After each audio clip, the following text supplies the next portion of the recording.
Grabe naman yung pwede mamatay. Yes, mga kamappers, ito po yung sa mga video na sinabi ko kapag nakatolap po ang isang beginner, kapag ang isang frame niya ay nakatolap, ibig sabihin tumatama po yung gulong, no? Ito yung gulong, ito yung gulong, tapos ito yung paa, no? Tapos tumatama, pwede po kayo mamatay, madisgrasya. Bakit nga ba? Kasi, yun nga, sinabi ko sa video na yun, paano kapag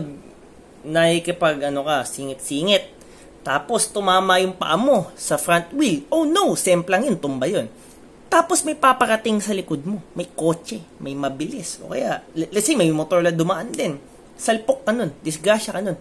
And pwede mo ikamatayin dahil masasagasahan ka literally. Hindi lang bangga, sagasa talaga kasi kapag sumemplang ka, tapos nasa floor ka na mismo nun, tapos biglang may dadating. Pang! Mataas po yung chance na pwede mamatay kapag hindi po sanay sa isang fixed gear na may tolap.